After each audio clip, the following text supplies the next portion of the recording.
ایران کے نئے supreme leader کے لیے آیت اللہ خامنائی کے بیٹے مجتبیٰ خامنائی کے نام پر اتفاق۔ باضابطہ اعلان مجلس خبرگان کے سیکریٹریٹ کی جانب سے کیا جائے گا۔ سینئر عالم دین آیت اللہ احمد الہدا کہتے ہیں کہ ایران کے نئے سپریم لیڈر کا انتخاب کر لیا گیا ہے۔ ایرانی میڈیا کے مطابق اکثریت نے شہید آیت اللہ خامنائی کے بیٹے مجتبیٰ خامنائی کے نام پر اتفاق کیا ہے۔ ایران میں تاخیر کا سبب سیکیورٹی خدشات ہیں۔ اسرائیلی فوج نے کہا ہے کہ ایران کے ہر سپریم لیڈر کو نشانہ بنائیں گے۔ جانشین کے انتخاب میں حصہ لینے والوں کا پیچھا کریں گے۔ مجلس خبرگان کو بھی نشانہ بنایا جائے گا۔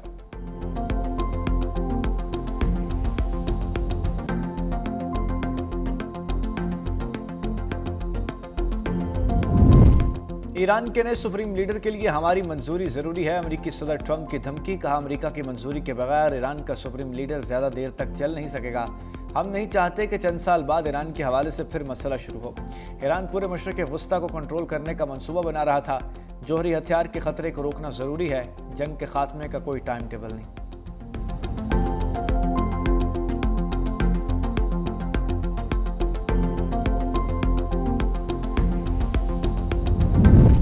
ایرانی صدر مسعود پزشکیان کا ٹرمپ کو کرارا جواب۔ کہا ایران دھونس دھمکیوں، ناانصافی اور جارحیت کے سامنے کبھی نہیں جھکے گا۔ ہم دشمن کے خواب ڈراؤنے بنا دیں گے۔ ایران پر جتنا سخت دباؤ ڈالا جائے گا، ایران کا رد عمل اتنا ہی سخت ہوگا۔ امریکی فوجی اڈوں پر حملے جاری رکھنے کا اعلان۔ ایکس پر لکھا امریکی بیسز کو اپنا جائز ہدف سمجھتے ہیں۔ ایران نے ہمسایوں پر نہیں امریکی اڈوں پر حملے کیے۔ ان فوجی اڈوں سے ایران کے خلاف جارحیت کی گئی۔ ملک کے دفاع کے لیے اور مزاحمت کے لیے کھڑے ہیں۔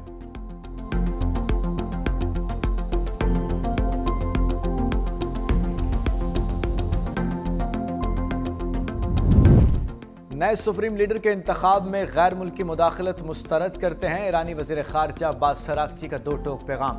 کہا سپریم لیڈر کی تقرری مکمل طور پر ایران کا داخلی معاملہ ہے۔ امریکی اہداف پر حملے اپنے دفاع کا قانونی اقدام ہے۔ جنگ ہمارا انتخاب نہیں تھا، ہم پر جنگ مسلط کی گئی۔ امریکی فوجی اڈے جس پڑوسی کی سرزمین پر ہوں گے نشانہ بنائیں گے۔ روس کے ساتھ فوجی تعاون جاری رہے گا۔ تعاون طویل المدت اسٹریٹجک شراکت کا حصہ ہے۔ ہم نے جان بوجھ کر میزائل رینج 2000 کلومیٹر سے کم رکھی۔ رینج بڑھانے کا کوئی منصوبہ شروع نہیں کیا۔ ہماری فوج زمینی جنگ کے لیے مکمل تیار ہے۔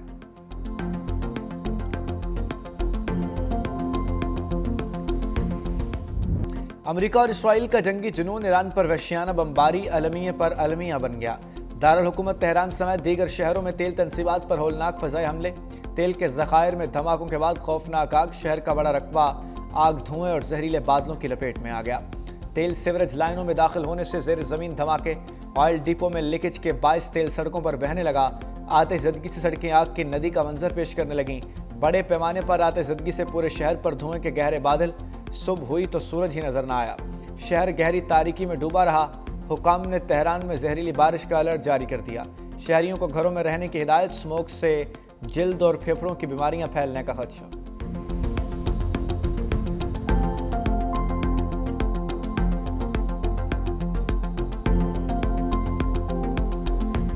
اسرائیل اور امریکہ نے بربریت کی تاریخ رقم کر دی۔ ایران میں صحت اور تعلیم کے مراکز کو چن چن کر نشانہ بنایا گیا۔ عالمی ادارہ صحت کی ایران میں 13 ہسپتالوں کو نشانہ بنانے کی تصدیق۔ اصفہان میں مزید 11 افراد جاں بحق۔ شہداء کی تعداد 1332 ہو گئی۔ یونیسیف کا کہنا ہے کہ اب تک حملوں میں 20 اسکولوں کو نشانہ بنایا گیا۔ شہر قم میں دھماکوں کی آوازیں۔ ایرانی میڈیا کے مطابق اسرائیلی اور امریکی افواج نے 2 مقامات پر فضائی حملے کیے۔ اسرائیل کا جنوبی لبنان میں 3 منزلہ عمارت پر حملہ۔ بچوں سمیت 19 افراد شہید۔ دوئر میں اسرائیلی فوج کے حملے، 6 شہری جاں بحق۔ لبنان میں شہداء کی تعداد 394 تک پہنچ گئی۔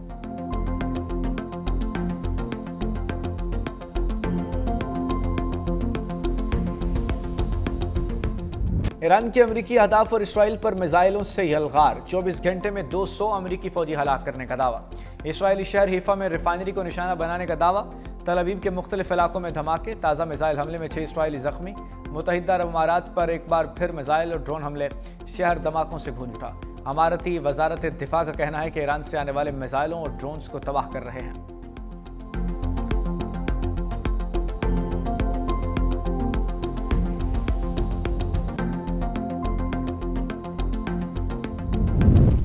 ایرانی توانائی تنصیبات پر حملے نہ رکے تو خطے میں مزید جوابی کارروائیاں کریں گے۔ پاسداران انقلاب کا 2 ٹوک اعلان۔ کہا خلیجی ممالک امریکہ اور اسرائیل کو کہیں کہ وہ باز آ جائیں۔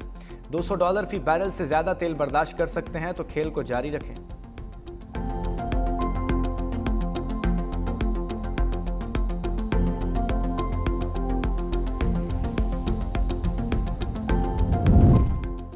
حزب اللہ کے حملے اور 2 اسرائیلی فوجی جہنم واصل۔ اسرائیلی میڈیا کے مطابق فوجی جنوبی لبنان میں ہلاک ہوئے۔ حزب اللہ نے اسرائیل پر راکٹ اور ڈرون حملے بھی کیے۔ راکٹوں سے حیفا اور نہاریہ کے علاقوں کو نشانہ بنایا گیا۔ حزب اللہ کا اسرائیل کے حیفا نیول بیس پر جدید میزائلوں سے حملے کا دعویٰ۔ شمالی اسرائیل کے فوجی اڈوں پر راکٹ حملوں کی ذمہ داری بھی قبول کر لی۔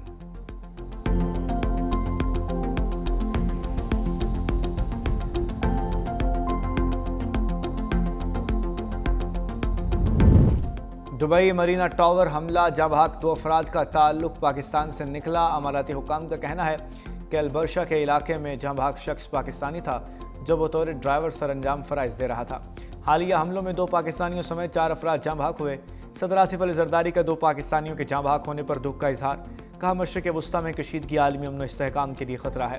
عالمی برادری کو فوری اقدامات کرنے چاہیے۔ خطے میں جاری کشیدگی دیگر ممالک کو اپنی لپیٹ میں لے سکتی ہے۔ وزیر اعظم شہباز شریف کا 2 پاکستانیوں کے جاں بحق ہونے پر اظہار افسوس۔ کہا UAE میں سفارتی مشن میتوں کی واپسی کے لیے متعلقہ حکام سے رابطے میں ہے۔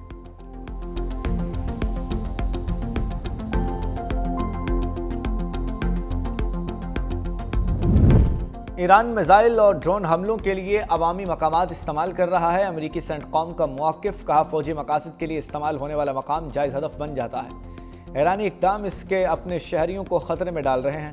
ایرانی عوام سے کہتے ہیں گھروں کے اندر رہیں۔ وائٹ ہاؤس کے مطابق صدر ٹرمپ ایران جنگ کی صورتحال کا جائزہ لے رہے ہیں۔ صدر ٹرمپ کی جانب سے تمام آپشنز کا جائزہ لیا جا رہا ہے۔ ہم نے ایرانی بحریہ تباہ کر دی۔ ایرانی حملوں میں 90% کمی آ چکی۔ امریکی اور اسرائیلی حملوں کے بعد ایران 9 روز پہلے جتنا مضبوط نہیں رہا۔ خطے کے ممالک پر حملے نے ثابت کیا ایرانی خطرہ ختم کرنا ہوگا۔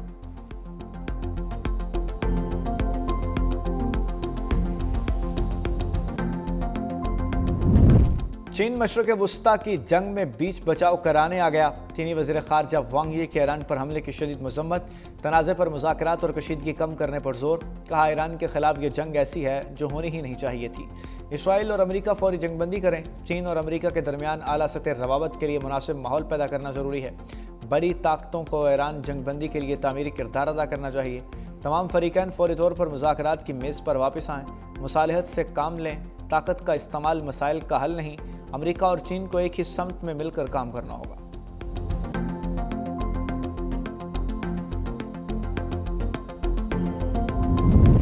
علاقائی کشیدگی سے ملکی معیشت پر اثرات پر بیٹھک۔ وزیر اعظم شہباز شریف کی زیر صدارت اہم اجلاس۔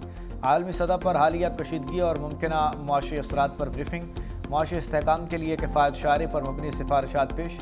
وزیر اعظم نے کہا کہ معاشی استحکام کے لیے بروقت اقدامات ناگزیر ہیں۔ تمام سرکاری ملازم وزراء کو سادگی اختیار کرنا ہوگی۔ وزیر اعظم کفایت شعاری اور بجٹ کے حوالے سے آج اہم اعلانات کریں گے۔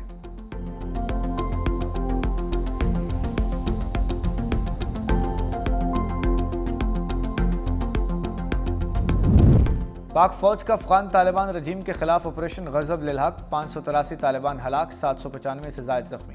پاک فوج نے فضائی کارروائیوں میں افغانستان کے 64 مقامات کو نشانہ بنایا۔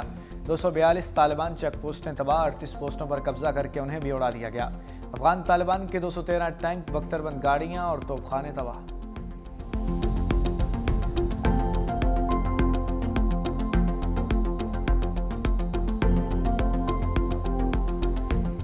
خیبر پختونخوا میں ہم دشمن نشان عبرت بن گئے۔ 5 اضلاع میں آپریشن کے دوران 13 خارجی ہلاک۔ ISPR کے مطابق سیکیورٹی فورسز کے باجوڑ، بنو، ڈی خان، خیبر اور جنوبی وزیرستان میں مقابلے۔ بنو اور ڈیرہ اسماعیل خان میں 2 مقابلوں میں 3 دہشت گرد مارے گئے۔ اسلحہ اور گولہ بارود برآمد۔ خیبر اور جنوبی وزیرستان میں مزید 5 دہشت گرد انجام کو پہنچے۔ دہشت گرد بھارتی حمایت یافتہ الخوارج کے تعلق رکھتے تھے۔ چمن میں فتنہ الخوارج کی دراندازی کی کوشش ناکام۔ بروقت کارروائی میں ایک دہشت گرد مارا گیا، متعدد فرار۔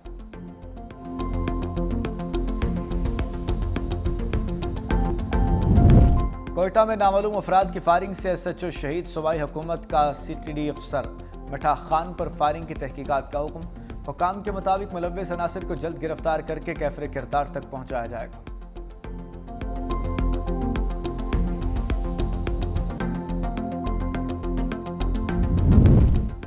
وزیر اعلیٰ سندھ مراد علی شاہ سے وفاقی وزراء کی ملاقات۔ وزیر خزانہ محمد اورنگزیب اور وزیر پیٹرولیم علی پرویز ملک شامل۔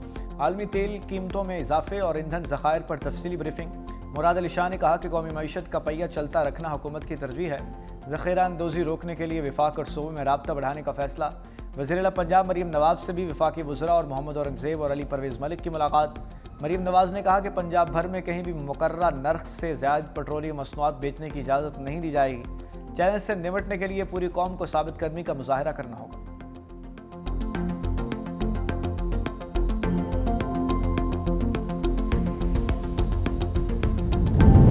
وزیر اعلیٰ خیبر پختونخوا سہیل افریدی کا مہنگے پیٹرول پر عوام کے لیے بڑا ریلیف، موٹر سائیکل والوں کے لیے 2200 روپے کا اعلان، کہا ہمارا ہیلی کاپٹر تباہ ہوا اور وہ بھی نہیں خریدا۔ دوسری جانب پنجاب میں 11 ارب روپے کا جہاز خرید لیا گیا، صوبے میں 40 مزید BRT بسز کا آرڈر دے دیا، 10 پنک بسز خواتین کے لیے استعمال ہوں گی، بہت جلد کسانوں کے لیے پیکج کا اعلان کریں گے، جون سے پہلے 1,30,000 گھرانوں کو سولر سسٹم دیں گے۔